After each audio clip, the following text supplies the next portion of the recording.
Welcome to the Reclaimed and Unashamed podcast. I'm your host, Colton Thomas, and today I'm interviewing Dr. Eddie Capparucci.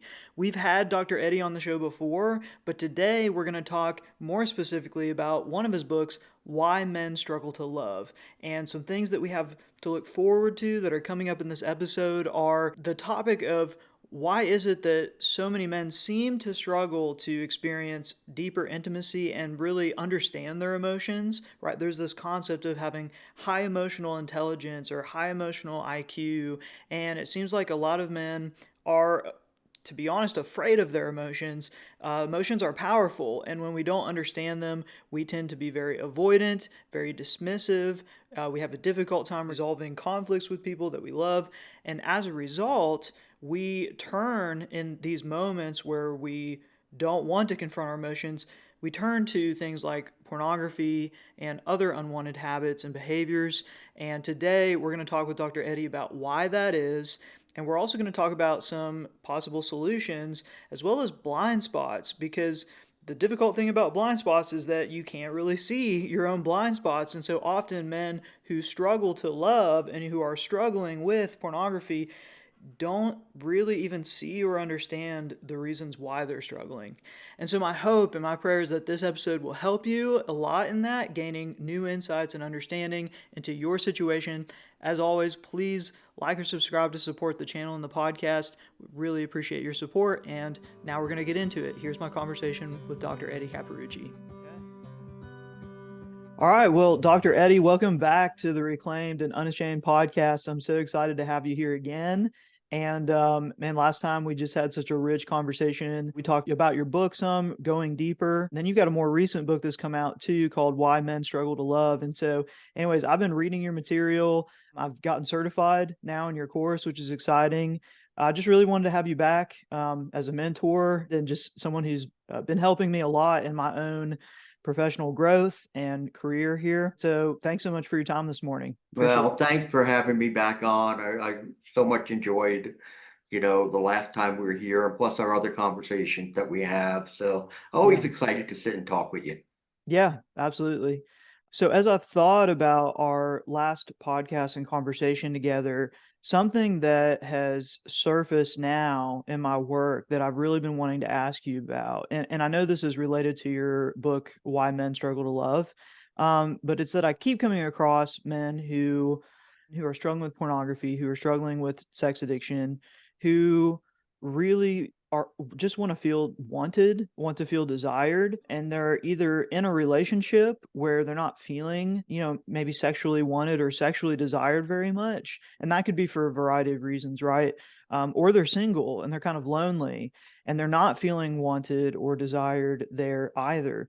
And one of the only ways it seems that they know that they might be able to turn to get any feeling that like, hey, I'm wanted, or this is, I'm pleasing somebody else, or I'm feeling connected right now. Like one of the only things that they feel they can turn to, that they can trust and kind of know, almost expect with certainty they're going to get some kind of that feeling is sex and pornography, right? And so we've got a lot of men who I think have habitually turned to using those things to get this feeling of connection that they're after, right? Of being wanted and desired.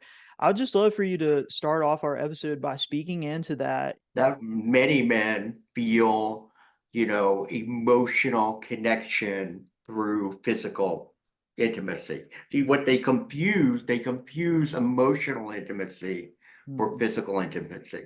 mhm, God designed us to have relationship based on emotional connection, emotional intimacy. Then we're supposed to sprinkle in the physical intimacy. Men who are emotionally undeveloped, and in my practice, I've seen over the years, the guys who come in that I work with who struggle with addiction, 9 out of 10 also are emotionally undeveloped. mhm, And what they do, they have the model upside down. They mhm, build the foundation of a relationship on physical intimacy, and they mhm, sprinkle the emotional in a little bit, what little bit they know to do mhm, in order to try to build it. The idea is that, again, we go back to the emotionally undeveloped man. What happened there?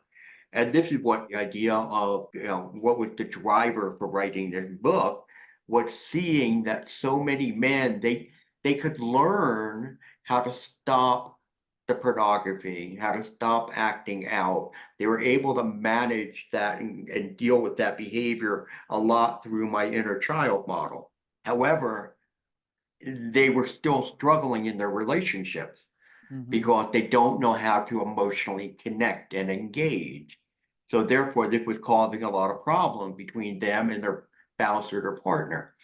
And the problem all originate when we were younger, where there's no adult there to help us to, one, deal with emotional distress or discomfort, and two, teaches us about emotion, teaches us how to connect.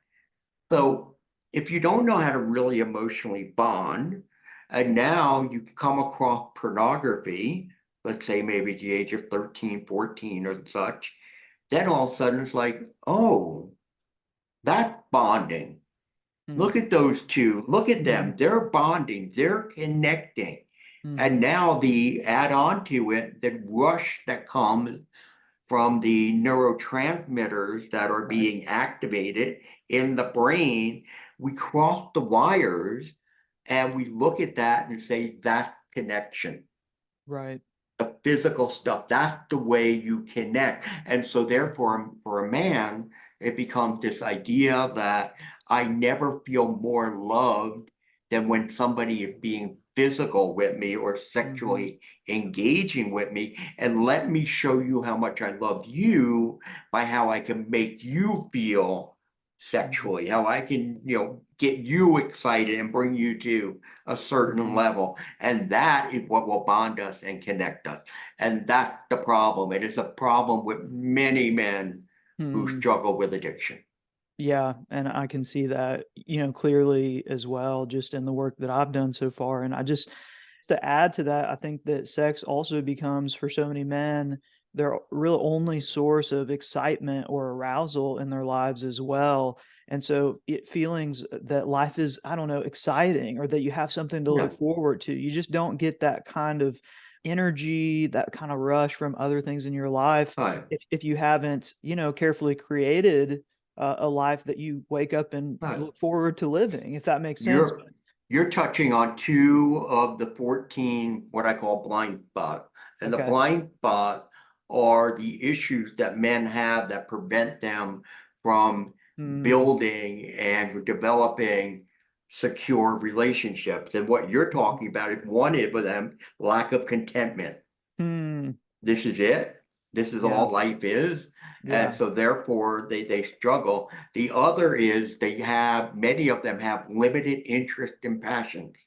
Mhm, They just don't have that. So therefore they mhm. don't feel that sense of adrenaline often unless it's doing something from a physical standpoint, Yeah, such as having sex or engaging in pornography.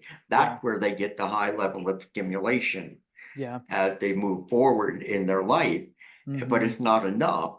And mhm, all it does, it just continues to reinforce the message that for them, it becomes this idea that I need this, I need porn, I need sex in order to feel alive. yeah. And again, that's not all men who struggle with it, but it is a good segment. And Mhm, that's just a fallacy. It's not true, but it's mhm, all that they believe because again, and the mhm, word that appears so often in the book, Why Men Struggle to Love, is we're oblivious. mhm, We're oblivious to what we're really supposed to be experiencing in life. We're oblivious mhm, to the benefit mhm, that emotions have and what they can bring. We're oblivious to the fact that God designed us to be complete creatures, not just mhm. physical creatures, but also to be emotionally engaging. And most important, we're oblivious to the fact that emotional intimacy and connection is so much more powerful than physical intimacy. Yeah. And could you speak more into that? And you mentioned blind spots. I think you said 14. I know we won't be able to cover all those, but that's really Man, that's so important for guys to realize. I think that there's not just, I don't know, sometimes there's a tendency to oversimplify what the problem could be for men, but Yeah, the further we examine it, the further we see that depending on your own unique individual story, you could be dealing with one of 14 or more different blind spots. And that's why it's so important to educate yourself and get a holistic kind of view of what's going on. right.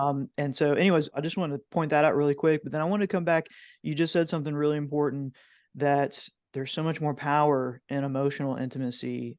Could you speak into that and why that is, and why, but also why do so many men fail to see that? Well, the fact of the matter is our emotions are very powerful. The reason most men don't see that is because at some point in their life, they either shut down or they dullen some of their emotions. And Mhm, they did it as a coping strategy to protect themselves from the emotional distress or discomfort that they were feeling at the mhm, time when they were younger, because there's nobody there. And I mean, an adult is not there to help them go through and how do I deal with this emotional discomfort? So, mhm, and sometimes it's the parent that are causing the emotional discomfort or distress. So mhm, therefore, I need to protect myself as a child. How mhm, do I do that? I'm going to shut off these feelings because if I continue to feel them, I'm going to become either very highly anxious or I'm mhm, going to start to get depressed.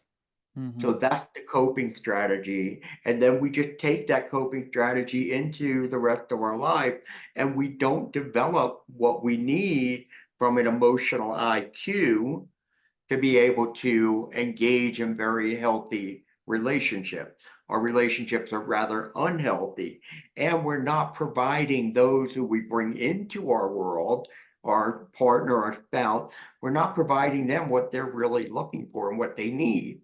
And then they start to get upset by it because now they're feeling very unfulfilled. I can't tell you how many spouses I've talked to that have said, you know what? All he wants, every time he comes near me, he'll come near me to hug me, but when he's hugging me, he'll go and grab my cheeks or mhm, grab my breast or he'll start to mhm, rub against me. And it's like, I just wanted a hug. I didn't want to be groped. mhm, And that's when he'll come. He'll come to me and hold me when he wants to be sexual. mhm, And after a while, they start to feel used and they just start to push away. They start to pull away from their partner. mhm. And now that leaves the guy feeling even more rejected. And so Yeah, now he upped the ante and now he's doing more porn or acting out in a different yeah. way. Yeah, it can be a tough cycle to break out of when you're continue to head more and more that direction, like you said, where your wife's feeling more and more disconnected or your partner or spouse is feeling more and more used. It's kind of pushing you away further and more towards Right. pornography. And then, of course, with the dopamine and with the way we know the brain works, you're getting kind of more and more hooked and desensitized to other, forms of connection. And so, anyways, yeah, Hmm. that's a tough cycle to be in. Also, if I could add, with the emotionally undeveloped man, Mm-hmm. when the wife starts to express her disappointment, that Mm-hmm. I feel like it's all the only time you want to touch me is when you want to be sexual, instead of seeing her pain Mm-hmm. and trying to adapt to that and understand it and fix it. Instead, the emotionally undeveloped guy is going to get upset. He's going to get Mm-hmm. defensive. I don't know what you're talking about. Look, how can I help it? You know what? You're just a very attractive and sexual woman. I want to be, I want to engage with you that way. What's the big deal? Why can't you're just a prude? Why are you just, Mhm, you know, and it's all about me. mhm. That's what it comes down. That's what the emotionally undeveloped man become. They don't want to, but that's what they become. It's all about my comfort. Yeah, I think that's an important point to acknowledge. So, I read a quote not recently from a book that I read. You might have heard of this book, Emotionally Healthy Spiritually. And one of the quotes from the book is that it's impossible to be spiritually healthy while being emotionally unhealthy. And I think that the same is true when it comes to trying to overcome porn. It's impossible to overcome your pornography or whatever addiction it is while being emotionally unhealthy, or at least it's just going to make it Mhm. extremely difficult for you. And You how? touched on another blind spot, Okay, and that yeah, is the struggle to connect with God or to connect with your yes, higher, power, right? Your spirituality, yeah. spiritual thing. Mm-hmm. And it is true because a lot of that is emotionally based. Okay, it is Mm-hmm. emotionally based. And having that strong Mm-hmm. emotional desire to want to know and to get closer Mm-hmm. to your spiritual, you know, practices or Mm-hmm. to God, it's very important. Without that, there is no relationship. And Mm-hmm. without a relationship, it goes back to the point that, the book said there, then the spirituality is Yeah. not what it should be for Yeah. it. As you're talking about I guess the harmful side effects, so to speak, or the direct effects of having a low emotional IQ, I think one struggle that a lot of men have, like you said, is that they start to use their wives as sort of a masturbatory tool almost for Right. their own physical needs, right? That is about it. Yeah, and I mean that might sound kind of like a harsh way to put it, but I think that's really what we're looking at, and I think that's for a lot of men, that's where a struggle is in their relationship. And if you're single out there, and you hope to be in a relationship someday, and you're struggling a lot with porn, then this probably will eventually become something that you'll have to work through. And so I think the point is we need so desperately to expand what you're calling our emotional IQ and to learn how to really connect and feel desired and wanted apart from just that physical piece. And so I think that this conversation has to move towards, how does one begin to do that? How does Right. one, especially if you've spent years, you're an adult man now, and you spent years kind of feeling emotionally unhealthy or just this low emotional IQ, like where do you start? Where do you begin to kind Mhm. of pick up the pieces, so to speak? Right. I want to go back though to what you just said for a moment, the Okay. fact of, in a sense, that we're just using our wives for Mm-hmm. sexual pleasure. Most of the guys listening now who are dealing with a low emotional IQ, they'd be looking at and thinking of what we're talking about and say, that's crazy. That's not what I'm doing. No, they're Mm-hmm. not. In their mind, they're connecting. Mm-hmm. They think they're bonding. Okay. But the bonding that they're doing is very limited and it's not in the area that should be predominant from a bonding standpoint, and that's our emotion. And so therefore, they need to be able to learn how to shift that. So how do we do that? Well, there are many aspects. Like I said, there are 14 blind spots that I've identified. Most men, they average anywhere between like 6 and 9 that they'll have. And in the book, if I describe what the blind spots are, what I've also done is I put antidotes for each one. What do you do to Mm-hmm. combat? So let's stay with the low emotional IQ. Okay. A low emotional IQ usually takes on three aspects. One, I can tell you if I'm angry, sad, lonely, happy, you know, afraid, but I Mm-hmm. can't drill down to tell you what my real emotion is. So therefore, you see the anger, you see the sadness, but they can't really tell you what's going on emotionally. They Mm-hmm. don't have words to identify the feeling. And this again happens when we were younger, where a parent does not teach a child this is what the word is for what you're feeling. So, for example, a child, let's say a 4-year-old whose older sibling is going to a birthday party, and this kid's having a tantrum.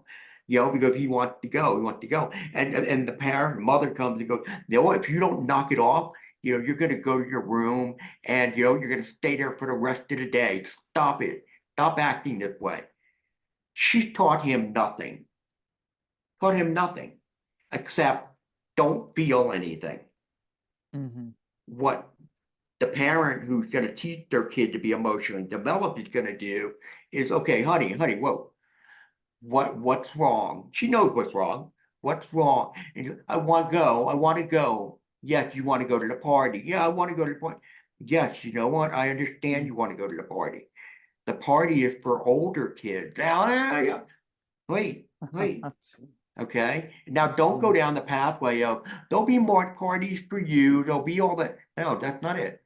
You know what? What you're feeling right now is disappointed. Now, I Mhm. don't expect the kid to remember that or to Mhm. say the word back to you, but you're feeling disappointed. All of us get disappointed. There's many things that I would like to do that I can't do, and I get disappointed by that. Mhm. That's what you're going through right now. And I know it doesn't make you feel any better because you want to go to that party, but you know what? Mhm. Maybe you and I can do something together. Mhm. See, you're teaching, and most parents don't do that. I don't Yeah. have words. So number one is I can't really drill down. The other second part is maybe I can drill down. Most cases I can't, but maybe even if I could, I don't know how to express my feelings. I don't know how to be, oh, here's the ugly word, vulnerable. Ugh, Yeah. vulnerable makes us cringe at men. I don't want to be vulnerable. Don't want that's weak. Mhm. That's not what you're supposed to do. You're supposed to be strong. You keep it in, rub a little dirt on the wound and get back in there. Mhm. Don't be vulnerable. They weren't taught how to be vulnerable. They weren't taught that, oh, you know what, by being vulnerable and you're doing with somebody who is healthy, oh my God, you feel amazed after when somebody validates you. It's Mhm. an amazing feeling to Mhm. have. And many of us don't know what that is because we haven't taken the risk. And that's what it is a risk because that Mhm. person healthy. We may have done it. We learned at a young age that if I try to be vulnerable with someone, it got shut down, it got minimized, it was, maybe met with, contempt or with, this sense of shame. Why are you Mhm. feeling that way? That's stupid. I would never. So there, don't share.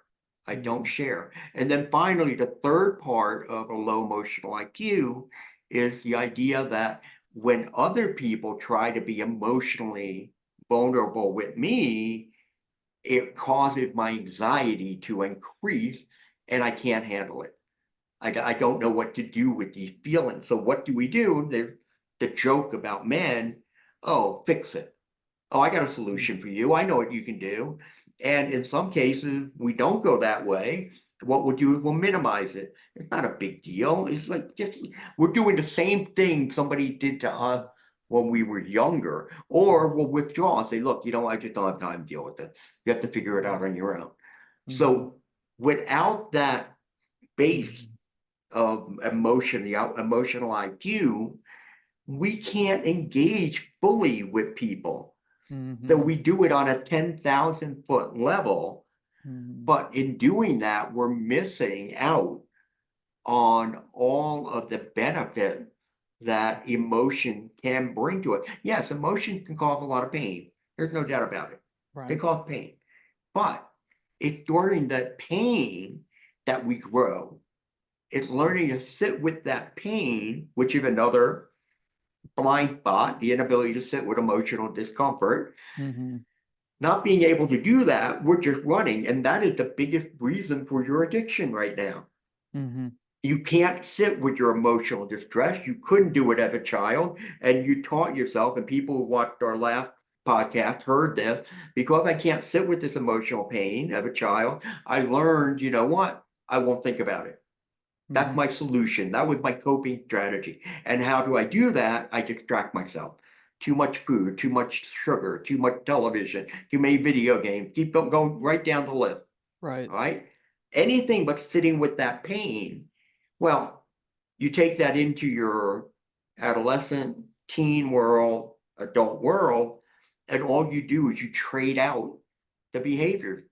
And somewhere along the line, porn came, like, oh my gosh, the mother of all distractions, right? And then maybe into something else as you Mhm. go along. That's the problem. When it comes to Mhm. pornography, it's not about sex, it's about the fact I can't sit with emotional discomfort. And Mhm. that's why we have to teach men to do that. Yeah.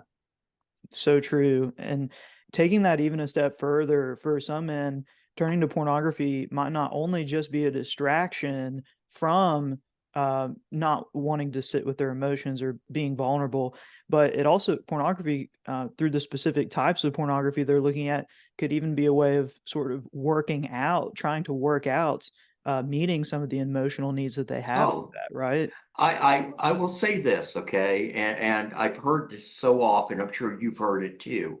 Hmm. And it's still, I understand it, Hmm. but because I've never experienced it, it's hard for me to grasp. But Hmm. men have told me that watching porn, they get a sense of connection, Hmm. that that person desires them, wants them. And that to them is more thrilling than anything else. Now, again, I understand what that is because they believe physical intimacy is the way that you bond. Hmm. Um, Picking it up from porn, as I said, I Hmm. still haven't been able to kind of wrap my head around it. But I Yeah. would imagine if a woman's looking right at the camera and she's engaged in a sexual thing and she got this look of Right. desire on her face, that Right. you could go into fantasy to be able to say, oh, that me she's desiring or wanting. Mhm. Or Mhm. if I'm, the one next who will please her that way and connect with her. Yeah, I think there's a lot of men that kind of place themselves vicariously in the shoes of the people in the videos they're watching, and they're trying to like meet their emotional needs in a deeper sense that way. Yeah. So I just think the fact that there's a lot of men who, for them, the most graphic parts about pornography might actually not be the part that turns them on the most. The part that arouses them or excites them the most, where they're getting the most high feeling, is actually more from some other part of the video. And you have to ask yourself, why? Why isn't the climax of sex itself? Why wouldn't that be the most arousing part for you? Why would it be something else instead? Well, now you're also going back to dopamine, okay? Yeah. Where does dopamine really work in the Hmm. process? And it's not so much at that heightened True. time of Yeah, arousal, it is about the anticipation. that's true. It's what's next, what's coming. Hmm. That's where that dopamine really has a stronghold on you. So therefore, it's always that again, it's like the gambler, okay? With the thing isn't winning and losing, it's what the next card, is it gonna be that card I need?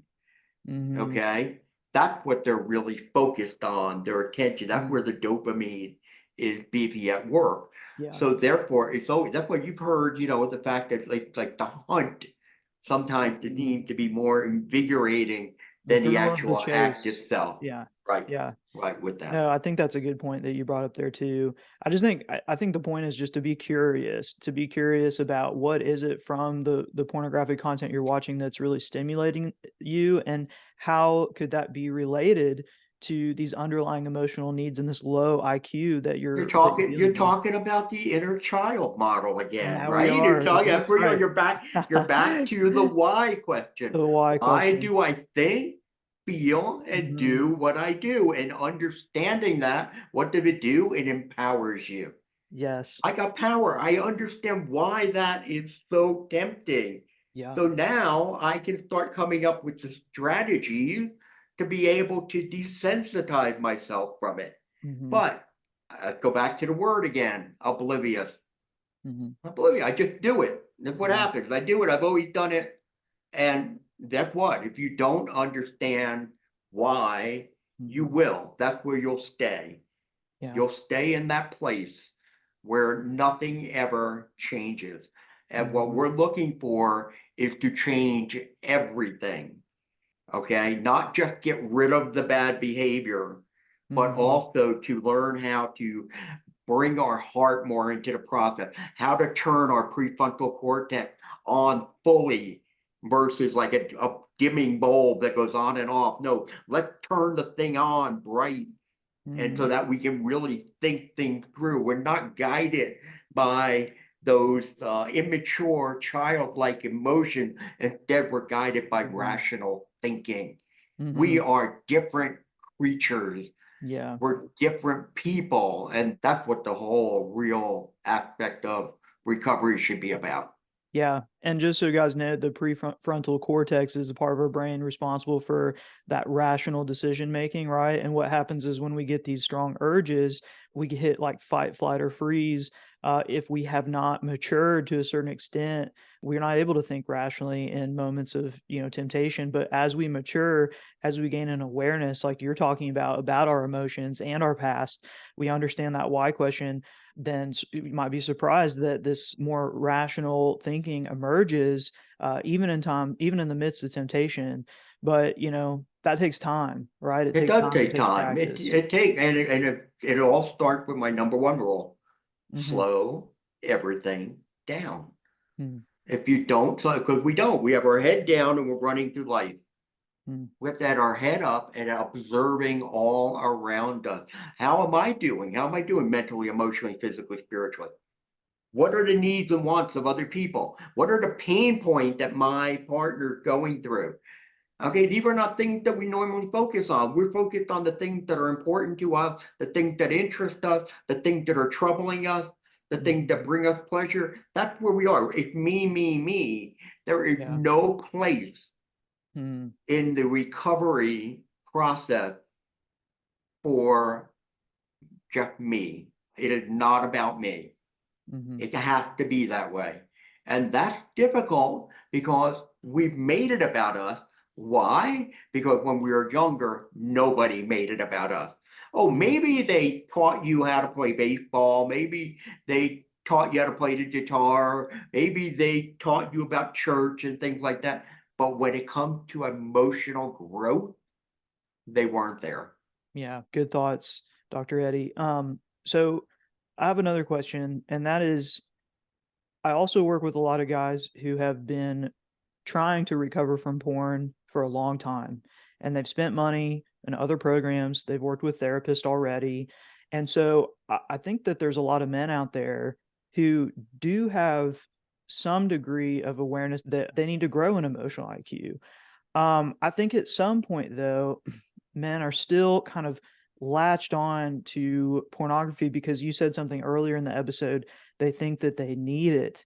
And I think to some degree, this comes down to almost like a faith decision. You have to believe that life would be better without pornography and with a deeper emotional IQ and connection.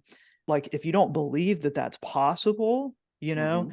then why would you go through all this discomfort of being vulnerable and asking all these hard questions? And like you said, why would you slow things down when you got all these things to do? And, just maybe in the moment it makes sense to you. You got to get a lot of work done. You got to make more money. I mean, like, in order to do these radical changes, like you're talking about, I mean, it kind of starts with just believing that this is possible. I mean, what word would you have to men who kind of realize the stuff we're talking about is true, but who still just quite haven't like been able to feel any real changes? Like they're still just Right. kind of feel stuck and hopeless. Well, and I understand that. We do feel stuck, but I'll also say that probably what's lacking, because the emotionally undeveloped man also is not very disciplined.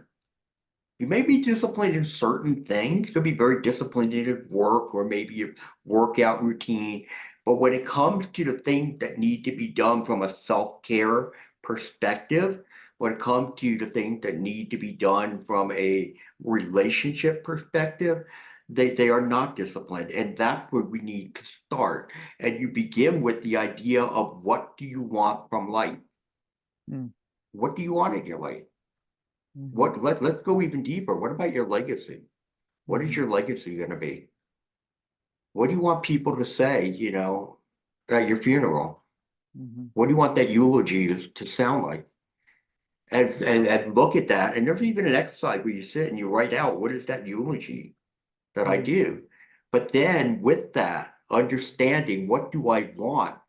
Now it's like, all right, let me go tackle it. Let me go tackle it. And Mhm. again, it's not going to be easy, but let's take it from an emotion standpoint. One, there are groups called, there's actually an Emotions Anonymous. Okay. They have them online, they have them on phone, they have all different.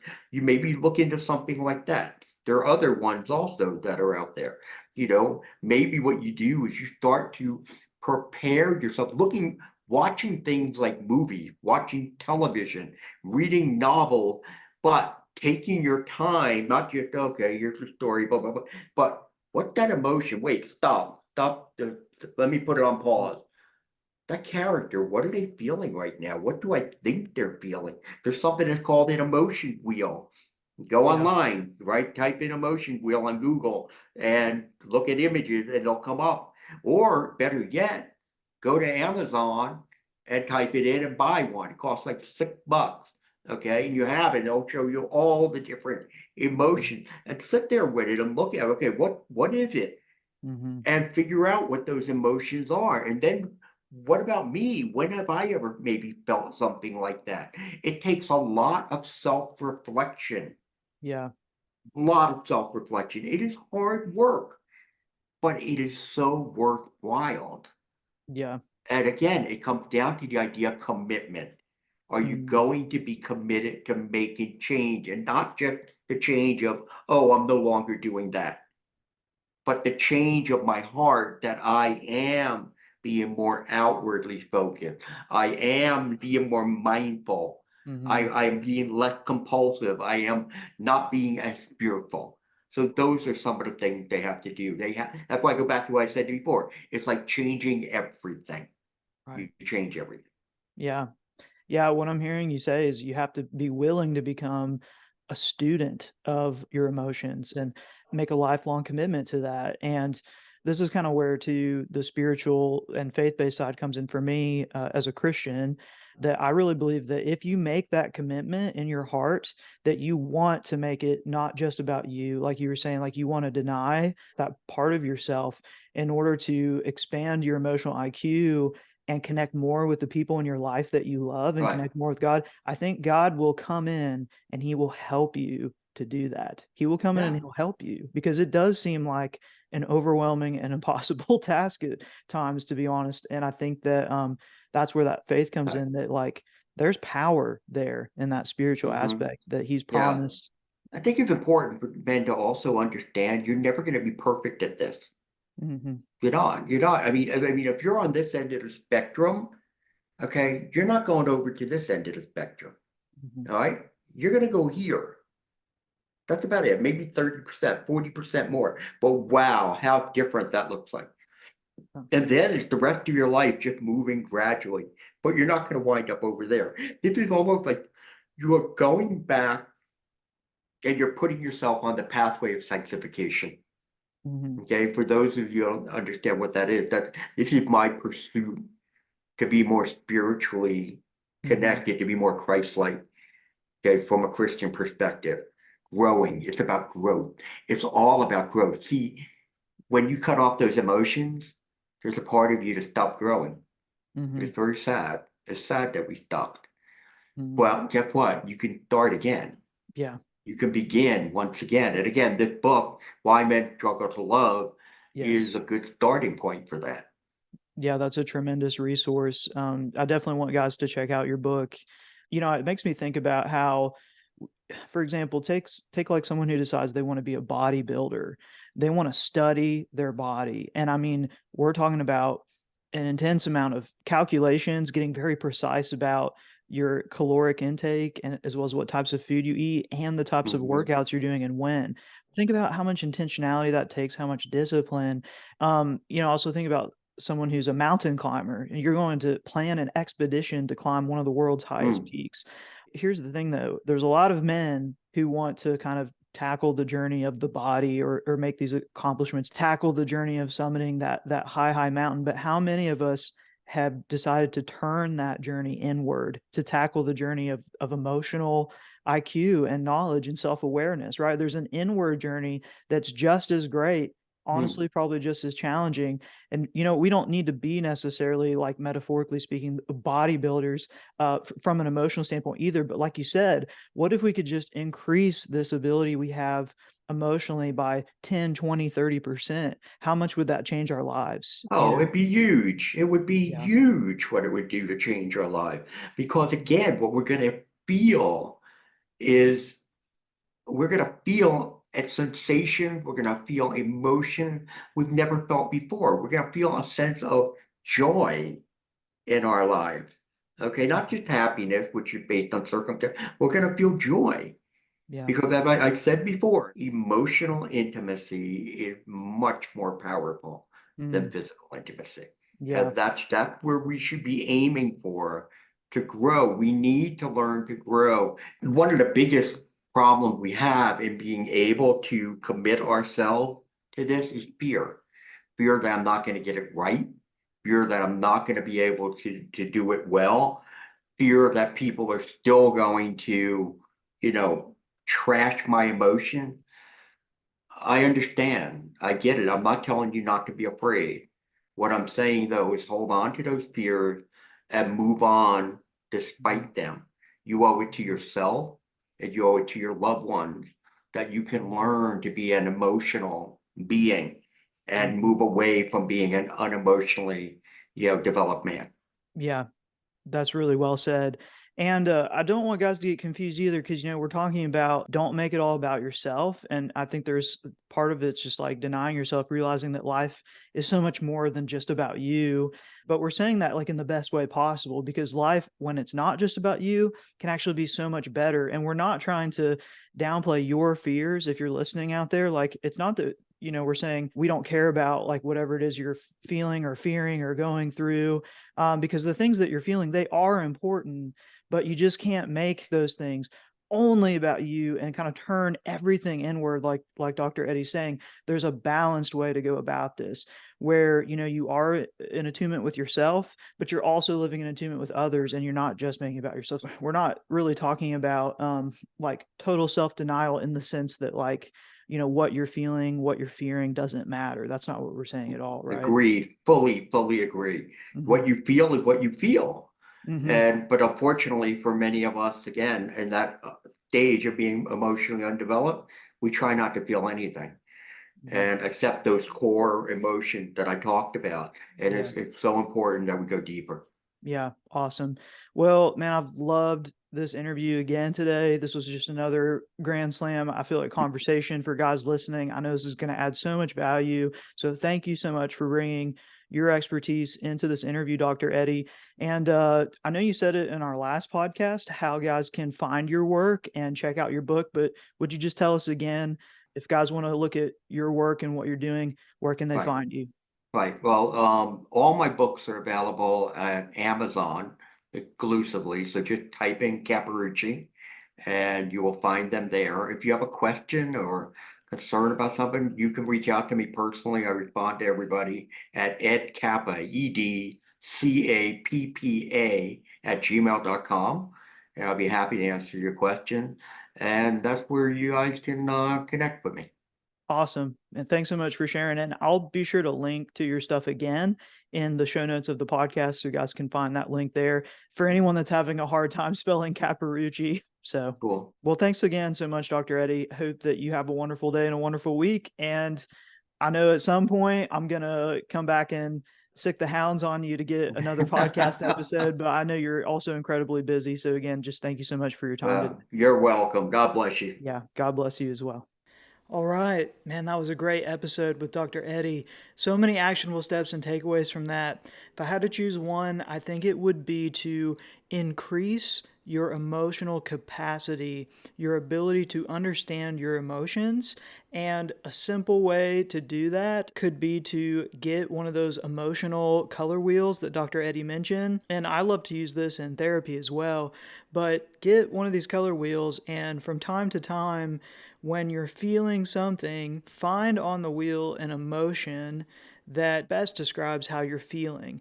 And, it might be difficult at first to get in the habit of it, and it also might be difficult to look at those words and choose one, but that will help you expand your vocabulary for what you're feeling and try to pick words that maybe are different than just the basics. Typically, the way the wheel works is that the most basic ones, happy, angry, sad, those are all in the middle, and then it branches out to more and more descriptive emotions. So if you can, try grabbing that color wheel from time to time, finding an emotion that you can sort of identify with that you think describes what you're feeling, and then try to go take that even a step further and explain to someone, whether it's your spouse, partner, if you're in a relationship, or a close friend, why you're feeling that way, and just get in the habit of identifying your emotions and expressing them. And I think that could do a lot for you over time. It's one of those things where you aren't going to be able to quantify the amount that that's making a difference in the short term, and it's kind of hard to quantify, but in the long term, becoming more well versed in your own emotions and describing them and explaining them is going to be huge for helping you to process them and handle them appropriately, rather than stuffing things down and saying, this is too hard. I don't even know exactly what I'm feeling. So I'm not going to lean into this conflict. I'm not going to lean into these anxious thoughts or these depressive thoughts that I'm having. Instead, I'm just going to push it all away and just keep living my life without really understanding or tapping into my emotions, which is a tempting strategy, just to push it off day after day and say, I'll deal with this later, I'll deal with this tomorrow. But the truth is, for a lot of us, if we're not managing emotions well and we know it deep down, then that is going to lead us towards destructive and unwanted behaviors like pornography. So that would be my action step for you guys. And then write down those emotions, track them over time, right? Get some data for yourself to look at what kind of moods you're in and how you're feeling and what you're feeling over a period of time. That kind of stuff can all be super useful. And of course, I'd love for you to check out our community and check out our program where you can work with me and we can dive even deeper into emotional intelligence and helping you work on these things, understanding the meaning of your desires and emotions so that you can be better equipped to deal with sexual urges, but also just other forms of anxiety. So that's what we've got for today. Thank you so much for tuning in. Again, please leave a review for the podcast or share it with somebody if you haven't done that yet. And we will see you guys in the next episode. Take care.